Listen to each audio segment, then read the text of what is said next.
बिस्मिल्लाहिर्रहमानिर्रहीम, अस्सलाम वालेकुम।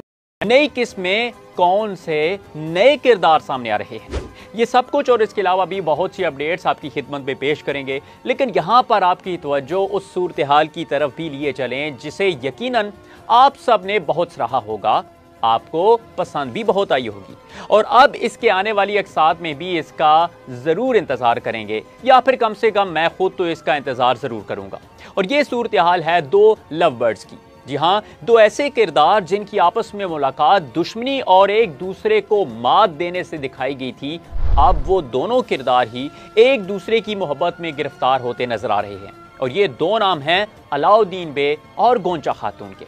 अब हम आपको ये भी बता देते हैं कि ये सूरत हाल इस सीजन में क्यों दिलचस्पी पैदा कर रही है, और वजह यह है कि बाकी इस सीरीज में जो भी किरदार दिखाई दे रहे हैं, जैसा कि उस्मान बे, बाला, मलहन और हत्ता के होलो फिरा खातून और इसी के साथ याकूब बे और उनके बेटे महमद बे, ये ऐसे किरदार हैं जिनके बारे में हमें बहुत से तारीखी हवालाजात में वाक़यात मिलते हैं और फिर तारीख दानों की तरफ से ऐसे किरदारों के बारे में बहुत कुछ लिखा भी गया। तो इसलिए कुल्ले सीरीज देखने वालों के पास इनके बारे में काफ़ी मालूमात पहले से ही मौजूद हैं। जैसा कि एक छोटी सी मिसाल ये ले लें कि हम जानते हैं कि उस्मान बे ने कितने ही कठिन दिन देखे, शहादत के करीब भी रहे, लेकिन उनकी शहादत इससे पहले या वक्त से पहले दिखाना मुमकिन ही नहीं था। फिर बाला खातून का भी सेहतयाब होना बिल्कुल तय था, क्योंकि तारीखी एतबार से उनकी रुखसती भी नहीं दिखाई जा सकती थी। और इसी के साथ महमद बे, जिनकी औरहान बे ने खूब दुर्गत बनाई थी, उनका भी बच जाना यकीनी था, क्योंकि ऐसे किरदारों के बगैर कहानी को आगे ले जाना मुमकिन ही नहीं है।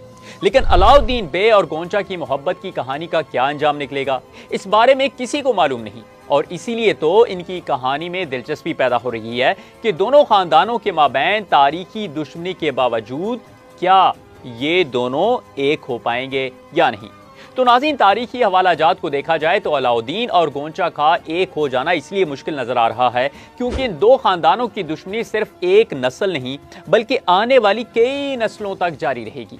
तो इस दुश्मनी में इस तरह की कुर्बत या शादी की नौबत आ जाए, इस तरह की बड़ी तब्दीली निहायत हैरान कुन साबित हो सकती है। तहम महमद बुज़दायक कहानी में ट्विस्ट लाने की गर्ज से इस कहानी को मजीद आगे ले जा सकते हैं और दोनों किरदारों की आपस में शादी भी करवा सकते हैं, जिसकी वजह यह है कि दुश्मनी के बावजूद आपस में शादियों का रवाज उस दौर का भी हिस्सा है जहां आपस में शादियों को खानदानों की रंजिशें कम करने का एक तरीक़ाकार भी समझा जाता था।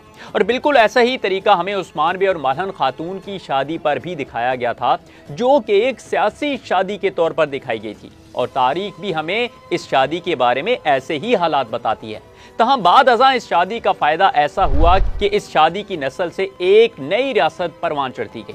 खैर, ये तो बात थी अलाउद्दीन बे और गोंचा के बारे में, लेकिन यहाँ पर आप सभी अपनी राय ज़रूर दीजिएगा और इसी के साथ वीडियो को लाइक करना, फेसबुक, टिकटॉक और इंस्टा पर हमें फॉलो करना बिल्कुल मत भूलिएगा। फिर से हाज़िर होंगे, तब तक के लिए इजाज़त दीजिए। अल्लाह हाफिज़।